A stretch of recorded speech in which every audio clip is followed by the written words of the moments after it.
Hello aspirants, welcome to my channel Mohammad Aamir UGC JRF. मेरा नाम मोहम्मद आमिर है और मैंने जेआरएफ क्लियर किया दिसंबर 2024 वाले एग्जाम में विथ 99.872% आए। इस चैनल की बात करें, इस चैनल पे हम लोग टू द पॉइंट लेक्चर्स देख रहे हैं पेपर वन के यूनिट वाइज, जो कि हाईली एग्जाम ओरिएंटेड है और पीवाईक्यूज को बहुत अच्छे से एनालाइज करने के बाद जो कॉम्प्लेक्स टॉपिक्स हैं उनको हम बहुत ईजी लैंग्वेज में समझने की कोशिश कर रहे हैं। ठीक है, इससे पहले मैं बात करूँ तो 5 यूनिट कवर करा चुका हूँ। Teaching aptitude, research aptitude, communication, ICT और हायर एजुकेशन। और ये जो नेक्स्ट यूनिट है वो चल रहा है पीपल एंड एनवायरनमेंट पे, पीपल डेवलपमेंट एंड एनवायरनमेंट पे, जो कि थोड़ा सा वास्ट वो है यूनिट। ठीक है, तो स्टार्ट करते हैं। इससे पहले भी 2 लेक्चर्स हो चुके हैं पीपल एंड एनवायरनमेंट के। ये लेक्चर नंबर 3 है। Lecture number 3 is about the air pollution. तो air pollution is simply the presence of harmful substance in the air predominantly caused by human activities such as industrial process and transportation। तो air pollution कुछ नहीं होता है, harmful substance जो होते हैं वो प्रेजेंट होते हैं एयर में। मेनली जो कॉज होते हैं उसके वो ह्यूमन एक्टिविटीज़ होते हैं, जैसे कि इंडस्ट्रियल प्रोसेसेस, ट्रांसपोर्टेशन हो गया। ठीक है, और ये पॉल्यूटेंट जो होते हैं, पॉल्यूटेंट्स जो होते हैं वो होते हैं कि गैसेस, पार्टिकल्स जो कि हार्मफुल होते हैं ह्यूमन हेल्थ के लिए और इन्वायरमेंट को डिग्रेड करते हैं और कंट्रीब्यूट करते हैं क्लाइमेट चेंज में। ठीक है, तो ये कुछ कॉजेज़ हैं एयर पोल्यूशन के। This are industrial and energy supply, dust, agriculture practices, transport, waste management, household energy. ठीक है, 2 तरीके के पॉल्यूटेंट्स होते हैं एयर पॉल्यूटेंट्स। पहला होता है प्राइमरी एंड दूसरा होता है secondary. Primary pollutant is basically emitted directly from sources. Example जो होते हैं वो होते हैं carbon monoxide, sulphur dioxide, nitrogen oxide and particulate matter. ठीक है, तो प्राइमरी पॉल्यूटेंट्स वही होते हैं जो डायरेक्टली सोर्स होते हैं, जो डायरेक्ट सोर्स होते हैं एयर पोल्यूशन के, उसको प्राइमरी पॉल्यूटेंट कहते हैं। और वेरे सेकेंडरी पॉल्यूटेंट जो होते हैं वो फॉर्म होते हैं प्राइमरी पॉल्यूटेंट से और एटमॉस्फेयर में रिएक्ट करते हैं, तब वो सेकेंडरी पॉल्यूटेंट बनते हैं। जैसे कि हो गया फोटोकेमिकल स्मॉग, हो गया एसिड रेन, हो गया ग्राउंड लेवल एरोजन, हो गया। ये सारी चीज़ें अब हम आगे देखेंगे बहुत अच्छे से। उसके बाद अब डिटेल में देखते हैं प्राइमरी पॉल्यूटेंट्स होते क्या हैं, के टाइप्स क्या क्या हैं। पहला होता है suspended particular matter, particulate matter को ही कहते हैं। ठीक है, पर्टिकुलेट मैटर कुछ नहीं होता है, एक सॉलिड पार्टिकल्स का कंपोजिशन होता है, सॉलिड और लिक्विड पार्टिकल्स का, ड्रॉपलेट्स का। इसके सोर्सेज जो होते हैं वो बर्निंग होता है, बर्निंग और डस्ट जनरेटिंग एक्टिविटीज़। इसके 2 तरीके के होते हैं। पहला होता है PM10, पर्टिकुलेट मैटर 10। ये साइज के बेसिस पे है। ये पर्टिकुलर पार्टिकल्स होते हैं वो विजिबल होते हैं नेक्ड आई से। ठीक है, जैसे फॉर एग्जांपल धूल उड़ रही है तो उसमें जो पार्टिकल्स हैं वो हमें विजिबल होते हैं, तो वो PM10 में आता है। दूसरा होता है PM2.5, जो कि पार्टिकल जो होते हैं वो विजिबल नहीं होते हैं, लेकिन वो डीप जाते हैं, पेनिट्रेट करते हैं deep into lungs and blood stream, जो कि कॉज करते हैं रिस्पायरेबल सस्पेंडेड पार्टिकुलेट मैटर, मतलब रिस्पायरेटरी डिजीज कॉज करते हैं, इसलिए उनको RSPM कहते हैं, रिस्पायरेबल सस्पेंडेड पार्टिकुलर मैटर। ठीक है, पर्टिकुलेट मैटर्स के साइज के बेसिस पे देखते हैं हम लोग। पहला होता है PM2.5, जो कि फाइन पार्टिकल्स होते हैं। इसका साइज जो होता है वो लेस देन 2.5 माइक्रोमीटर होता है, इसलिए 2.5 PM2.5 बोलते हैं उसको, पर्टिकुलेट मैटर 2.5 माइक्रोमीटर्स। इसका इफेक्ट होता है, पेनिट्रेट करता है लंग्स पे, ब्लड स्ट्रीम में एंटर कर जाता है। दूसरा होता है एक्यूमुलेशन मोड पार्टिकल्स। इसका साइज जो होता है वो 0.1 to 2 मीटर माइक्रोमीटर होता है। ये इफेक्ट करता है, कंट्रीब्यूट करता है, इफेक्ट्स इसके पड़ते हैं, कंट्रीब्यूट करता है एटमॉस्फेरिक हेज को। और जो थर्ड होता है वो न्यूक्लिएशन मोड पार्टिकल्स। न्यूक्लिएशन मतलब कि और माइन्यूट, इसका साइज जो होता है वो 0.1 माइक्रोमीटर से भी कम होता है। इसका इफेक्ट होता है वो फॉर्म करता है अल्ट्रा फाइन पार्टिकल्स को, जो कि बिल्कुल ही निग्लिजिबल हो। और RSPM जो होता है रिस्पायरेबल सस्पेंडेड पार्टिकुलर मैटर, ये एक प्राइम एग्जांपल होता है न्यूक्लिएशन मोड पार्टिकल। वैसे सभी ही होते हैं, लेकिन ये जो होता है क्योंकि ये तो बिल्कुल इसका जो साइज है वो तो एकदम ही कम है। ठीक है, उसके बाद आते हैं एरोसॉल्स। एरोसॉल्स भी होते हैं, वो टाइनी पार्टिकल्स होते हैं, एयर में सस्पेंडेड रहते हैं। इसके सोर्सेज जो होते हैं वो होते हैं natural sea salt, volcanic ash, pollen. और ह्यूमन मेड की बात करें तो black carbon, dust from construction, fly ash को भी बोलते हैं एरोसॉल्स। उसके बाद 2 तरीके के एयरसॉल्स होते हैं। पहला होता है प्राइमरी एयरसॉल्स। प्राइमरी एयरसॉल्स वही प्राइमरी से मतलब है डायरेक्टली एमिट होता है सोर्सेज से। उसके नेचुरल सोर्सेज होते हैं sea salt, desert dust, pollen, volcanic ash. Human made sources, black carbon, industrial dust, fly ash etcetera. उसके बाद आता है सेकेंडरी एयरोसॉल्स की बात करें तो वो फॉर्म होता है केमिकल रिएक्शन से in the atmosphere. Natural sources होते हैं वो बायोजेनिक वोलेटाइल ऑर्गेनिक कंपाउंड्स होते हैं from plants forming organic aerosols. Human made sources sulphate aerosols from SO2 sulphur dioxide. Industrial emission की बात होता है। उसके बाद नाइट्रेट एरोसॉल्स मतलब कि नाइट्रोजन ऑक्साइड से बनता है ये, इसलिए नाइट्रेट एरोसॉल बोलते हैं। व्हीकल एमिशन से होता है। उसके बाद अमोनियम सल्फेट होता है नाइट्रेट फ्रॉम अमोनिया जो कि एग्रीकल्चर सोर्सेज से होता है। ठीक है। उसके बाद जो नेक्स्ट है वो होता है कार्बन मोनोऑक्साइड। कार्बन मोनोऑक्साइड की बात करें तो ये पॉइजनस होता है, फ्लेमेबल होता है और कलरलेस होता है, इसका कोई कलर नहीं होता और ऑर्डरलेस गैस होता है। ठीक है।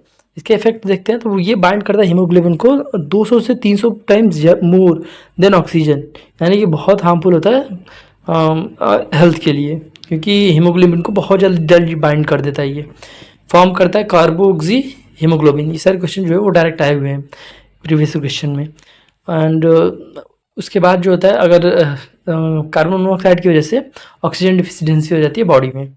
ठीक है। इसके सोर्सेज होते हैं व्हीकल एमिशन, एक प्राइमरी सोर्स होता है, और मशीनरी फॉसिल फ्यूल्स भी होता है। उसके बाद तीसरा होता है सल्फर डाइऑक्साइड्स, SOx भी बोलते हैं इसको। मेन पॉल्यूटेंट होता है sulphur dioxide SO2 sulphur oxides का। इसका इफेक्ट होता है फॉर्म करता है सल्फ्यूरिक एसिड एंड सल्फेट जो कि कॉज करता है एसिड रेन। और कुछ रेस्पिरेटरी इश्यूज होते हैं जैसे ब्रोंकाइटिस एंड अस्थमा, उस पर भी इफेक्ट करता है। और इसके जो सोर्सेज होते हैं, मेन सोर्सेज होते हैं वो बर्निंग फॉसिल फ्यूल्स होते हैं। उसके बाद आता है नाइट्रोजन ऑक्साइड्स, NOx की बात करें तो ये फॉर्मेशन ऑफ फोटोकेमिकल स्मॉग के बाद होता है। और इसका इफेक्ट जो पड़ता है वो इंडोर सोर्सेज पे पड़ता है, इंडोर सोर्सेज के इफेक्ट पड़ते हैं। इसके एग्जांपल होते हैं gas stove, contribute to poor air quality में कंट्रीब्यूट करता है। येलोइश ब्राउन स्मोक भी अर्बन एरियाज में क्रिएट करता है, कई बार दिल्ली वगैरह में ठंडियों में येलोइश ब्राउन स्मोक भी देखा जाता है। ठीक है। तो वो नाइट्रोजन ऑक्साइड की वजह से होता है। इसके सोर्सेज जो होते हैं वो होते हैं combustion processes including vehicles and industrial emission. उसके बाद सेकेंडरी एयर पॉल्यूटेंट की बात की जाए अच्छे से देखा जाए तो उसमें सबसे पहले आता है फोटोकेमिकल स्मॉग, जो कि फॉर्म होता है reaction of nitrogen oxides. NOx जो होता है NOx ले लेते हैं, उसमें अगर एक प्राइमरी बात की जाए तो नाइट्रोजन डाइऑक्साइड होता है NO2। और वोलेटाइल ऑर्गेनिक कंपाउंड्स की बात करें, अगर सनलाइट के साथ ये सब रिएक्ट करें तब फोटोकेमिकल स्मॉग बनता है। स्मॉग आप लोगों ने विंटर्स में देखा होगा कई जगहों पे, अर्बन एरियाज में स्पेशली स्मॉग बनता है क्योंकि वहाँ पे nitrogen oxides volatile organic compounds with sunlight के साथ रिएक्ट करते हैं। ठीक है। तो इसका अपीयरेंस जो होता है वो ब्राउन हेज होता है ओवर सिटीज़, और इफेक्ट जो होता है वो रिड्यूस करता है विजिबिलिटी एंड रेस्पिरेटरी इशूज़ को कॉज करता है। एसिड रेन की बात करें तो एसिड रेन जो होता है वो फॉर्म होता है सल्फर डाइऑक्साइड और नाइट्रोजन ऑक्साइड्स को रिएक्ट करने में एटमॉस्फेरिक वाटर के साथ, ताकि सल्फ्यूरिक और नाइट्रिक एसिड बन सके। तो सल्फ्यूरिक एसिड जो बेसिकली होता है वो सल्फ्यूरिक और नाइट्रिक एसिड होता है, और ये इफेक्ट करता है सॉइल को डैमेज करेगा, वाटर बॉडीज़ को डैमेज करेगा, वेजिटेशन को डैमेज करेगा, एरोड्स करेगा बिल्डिंग्स और मॉन्यूमेंट्स को। उसके बाद ओजोन की बात, वो भी एक और चीज़ आती है ग्राउंड लेवल ओजोन। ये भी एक सेकेंडरी एयर पॉल्यूटेंट होता है। ये फॉर्म होता है photochemical reaction between NOx and VOCs। वही फोटोकेमिकल रिएक्शन जब हो जाता है in presence of light, nitrogen oxide और वोलेटाइल ऑर्गेनिक कंपाउंड के साथ, तो वो अफेक्ट करेगा। ग्राउंड लेवल ओजोन जो होता है वो इरिटेट करता है आँखों को, नाक को, थ्रोट को, लंग्स को, ब्रीदिंग को इम्पेयर करता है। उसके बाद इसीलिए ग्राउंड ओजोन जो होता है वो प्रेजेंट होता है। इसीलिए ये जो एयर पॉल्यूटेंट है, जो मेगा सिटीज़ हैं, मेगा सिटीज़ स्पेशली अगर हम दिल्ली की बात करें तो वहाँ की एयर क्वालिटी जो है वो बहुत ख़राब है। ठीक है। तो उस एयर क्वालिटी को वो जो ख़राब एयर क्वालिटी है इसीलिए वहाँ पर वो किया जाता है, प्रेफर किया जाता है कि वहाँ ना रहे इंसान लॉन्ग टर्म के लिए, या फिर अगर बाहर निकल रहा है तो मास्क के साथ, प्रॉपर मास्क वगैरह के साथ आए, 95 मास्क के साथ निकले, क्योंकि जो पर्टिकुलेट मैटर्स हैं या फिर जो एयर पॉल्यूटेंट्स हैं, प्राइमरी हो गया, सेकेंडरी हो गया, कोई भी हो गया, उसके थ्रू रिस्पिरेटरी डिजीज़ ना हो जाए, क्योंकि एक लॉन्ग टर्म में ये सारी चीज़ें इनहेल करने पे रेस्पिरेटरी डिजीज़ कंफर्म हो जाती हैं, पक्का होगी ही होगी। उसके बाद पेरोक्साइकिल नाइट्रेट, पैन भी बोलते हैं इसको। ये रिएक्ट करता है जब NOx और वोलेटाइल ऑर्गेनिक कंपाउंड्स के साथ जब नाइट्रोजन ऑक्साइड्स रिएक्ट करता है तब ये फॉर्म करता है, और ये कॉज करता है रेस्पिरेटरी डिस्फंक्शन को एंड आई इरिटेशन को भी, कंट्रीब्यूट करता है अर्बन हेज में। अर्बन हेज यानी वही एक तरीके का हेज क्रिएट होता है अर्बन एरियाज में, स्पेशली विंटर्स में सारी चीज़ें ज़्यादातर दिखती हैं। ठीक है, तो उसके बाद बात करते हैं हम उसके बाद करते हैं हम लोग ग्रीन हाउस इफेक्ट। उससे पहले हम लोग देख लेते हैं वोलेटाइल ऑर्गेनिक कंपाउंड्स होते क्या हैं, VOCs। तो VOCs कुछ नहीं होते हैं, वोलेटाइल से इसका मतलब होता है जो तुरंत गायब हो जाए। वोलेटाइल मतलब लॉन्ग टर्म के लिए ना रहे। तो वोलेटाइल इसलिए इसको बोला जाता है क्योंकि ये जो होता है ये तुरंत इवापोरेट हो जाता है। ठीक है, और इसमें जो होता है एक मेनली कार्बन कंपोनेंट्स होते हैं जो कि कुछ और चीज़ों के साथ अगर हाइड्रोजन के साथ या फिर और कुछ भी चीज़ों के साथ अट्रैक्ट करके या फिर रिएक्ट करके, मेनली आप एक तरीके से मान सकते हैं कार्बन और हाइड्रोजन का ही कॉम्पोजिशन होता है ज़्यादातर। उसमें और भी चीज़ें हो सकती हैं, ऑक्सीजन भी हो सकती हैं, और वो सारी चीज़ें मिला के तो एक कंपाउंड बनता है वोलेटाइल ऑर्गेनिक कंपाउंड। ठीक है, तो वही है, वो वोलेटाइल इसलिए बोले जाते हैं क्योंकि वो बहुत जल्दी इवापोरेट हो जाते हैं, क्योंकि उसमें वेपर जो होता है वो उसका कंटेंट ज़्यादा होता है। इसका एक एग्जांपल अगर देखें तो बेंजीन जो होता है वो एक VOC माना जाता है, वोलेटाइल ऑर्गेनिक कंपाउंड। C6H6 जो फॉर्मूला होता है बेंजीन, उसको वोलेटाइल ऑर्गेनिक कंपाउंड ही कहते हैं। ठीक है, तो अब देखते हैं हम ग्रीन हाउस इफेक्ट की बात कर। तो ग्रीन हाउस इफेक्ट है क्या basically? Green house effect is the process by which heat infrared radiation is trapped near the earth surface by green house gases. ठीक है, तो ग्रीन हाउस इफेक्ट कुछ भी नहीं है, एक तरीके का जो हीट ट्रैप किया जाता है अर्थ पे, जो सन रेज जो होता है, इंफ्रारेड रेडिएशन जो होता है, सन की हीट जो है वो आती है अर्थ पे, और जो ग्रीन हाउस गैसेज की वजह से जितना हीट ट्रैप्ड हो जाता है, एक सिग्निफिकेंट अमाउंट में हीट ट्रैप्ड हो जाता है, तो उसी को ग्रीन हाउस इफेक्ट कहते हैं। ठीक है, ये जो गैसेज होती हैं ये ब्लैंकेट होती है अराउंड द अर्थ, ताकि keeping it warmer than it would be without them. ठीक है, ये फिनोमेना जो होता है एक इम्पॉर्टेंट होता है for sustaining life, but can lead to global warming when intensified by human activities. ठीक है, तो उसके बाद बात करते हैं ग्रीन हाउस गैसेस कौन कौन सी है। ठीक है, तो सबसे पहला वाटर वेपर आता है H2O, जो कि नेचुरली अकरिंग होता है, amplifies warming through feedback loops. उसके बाद आता है CO2, मेजर कंट्रीब्यूटर होता है जो primarily from burning fossil fuels. उसके बाद आता है methane CH4, emitted during agriculture, waste management and fossil fuel extraction. उसके बाद आता है नाइट्रस ऑक्साइड N2O, जो कि रिलीज होता है एग्रीकल्चर एक्टिविटीज़ से एंड इंडस्ट्रियल प्रोसेस। उसके बाद आता है ओजोन O3, जो कि प्रेजेंट होता है बहुत स्ट्रेटोस्फेयर में, जो कि अच्छा ओजोन माना जाता है क्योंकि वो प्रोटेक्ट करता है हमको UV रेज से। और ट्रोपोस्फेयर पे एक बैड ओजोन होता है जो कि O3, जो कि कॉज करता है respiratory disease, irritation in eyes, nose etcetera.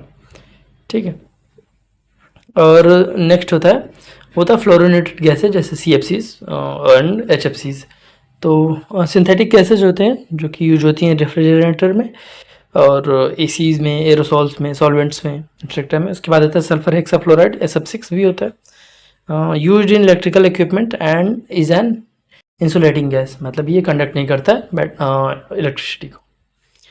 ठीक है, स्ट्रेंथ की बात करें ग्रीन हाउस गैसेज की, तो दो तरीके की स्ट्रेंथ से मेजर की जाती है, मेजर की जाती है। पहला होता है global warming potential, measure the energy absorbed and radiated over specific time. ठीक है, तो एनर्जी कितना एब्जॉर्ब करता है और रेडिएट करता है एक स्पेसिफिक टाइम में, उसको ग्लोबल वार्मिंग पोटेंशियल कहते हैं। इसका एग्जांपल हो जाएगा मीथेन जिसका ग्लोबल वार्मिंग पोटेंशियल जो होता है वो, हाँ, इसको कंपेयर किया जाता है GWP को CO2 के साथ। ठीक है, मीथेन जो होता है उसका ग्लोबल वार्मिंग पोटेंशियल जो होता है वो 28 से 36 टाइम्स ज़्यादा होता है CO2 अगर 100 साल के बाद की बात करें। उसके बाद दूसरा होता है एटमॉस्फेरिक लाइफ टाइम, तो duration of gas molecules remains in the atmosphere before being removed.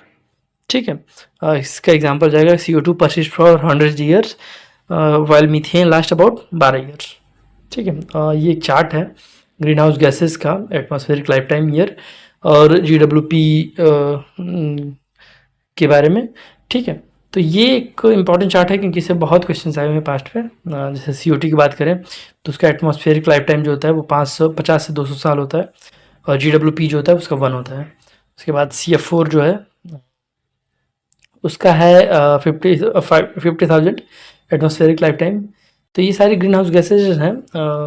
ठीक है, इस चार्ट को आप देख लीजिएगा और अच्छे से, अगर ना हो पाए तो बहुत अच्छे से कि किसका सबसे ज़्यादा है, किसका बीच में है, और ऐसे करके। ठीक है, और इसमें से मेनली आप जो 6 जो हैं मेन जो ग्रीन हाउस गैसेज हैं उनको आप निकाल लीजिएगा, उनका बस एटलीस्ट याद कर लीजिएगा। ठीक है, उसके बाद कंट्रीब्यूशन की बात करें ग्लोबल वार्मिंग में, तो शॉर्ट लिव्ड गैसेज भी होती हैं जैसे कि मीथेन हो गई, have high global warming potential but shorter atmospheric life times. और लॉन्ग लिव्ड गैसेज की बात करें तो CO2 have prolonged effect on warming due to their persistence. उसके बाद ओजोन की बात करें तो ozone is a double edge sword. इसका रीज़न ये है कि ओजोन 2 तरीके का होता है, एक गुड ओजोन एंड एक होता है बैड ओजोन। ओजोन जो होता है एटमॉस्फेयर में होता है, पहला जो है गुड ओजोन जो कि स्ट्रेटोस्फेरिक ओजोन में है, जो लोकेट किया जाता है स्ट्रेटोस्फेयर पे 50 से 30 किलोमीटर अबव द अर्थ, जो कि हमें जो एब्जॉर्ब कर लेता है हार्मफुल UV रेज को फ्रॉम सन और प्रोटेक्ट करता है लाइफ ऑन अर्थ। उसके बाद दूसरा जो होता है बैड ओजोन, जो कि ग्राउंड लेवल ओजोन होता है, जो कि ट्रोपोस्फेयर में पाया जाता है, जहाँ पे ह्यूमंस रहते हैं, जहाँ एटमॉस्फेयर रहता है होता है, form by the reaction of volatile organic compounds VOCs और ऑक्साइड्स, नाइट्रोजन ऑक्साइड के सनलाइट के उसमें प्रेजेंस में। ठीक है, जो कि काज करता है respiratory issues and contribute to smoke. Ozone layer and depletion की बात करें तो ओजोन लेयर जो होता है वो ओजोन लेयर स्ट्रेटोस्फेयर में होता है, act as a shield absorbing most of the sun's harmful UV rays। जो ओजोन डिप्लेशन जो होता है caused by halocarbons such as CFCs, chlorofluorocarbons and halogens। ये टर्म्स हैं, ये आप अच्छे से याद रखिएगा। बहुत सारे लोगों को ये सारी चीज़ें अच्छे से पता होंगी, बहुतों को नहीं भी पता होंगी। और इसका प्रोसेस जो होता है वो UV रे जो होता है वो ब्रेक डाउन करता है स्टेबल कंपाउंड्स को, रिलीज करता है क्लोरीन एंड ब्रोमाइन एटम को। उसके बाद 1 क्लोरीन एटम जो होता है वो डिस्ट्रॉय कर सकता है अराउंड 1 लाख ओजोन मॉलिक्यूल्स को। ठीक है, उसके इफेक्ट जो होते हैं वो लीड करते हैं thinning of the ozone layer, famously observed as the ozone hole. ठीक है, तो ये सारी चीज़ें रही, ये आप अच्छे से देख लीजिएगा। ठीक है, तो अगर किसी को पर्सनलाइज गाइडेंस टीचिंग मेंटरशिप चाहिए होता है तो वो कंडक्ट कीजिए, और वीडियो को लाइक करिए, चैनल को सब्सक्राइब करिए। शुक्रिया।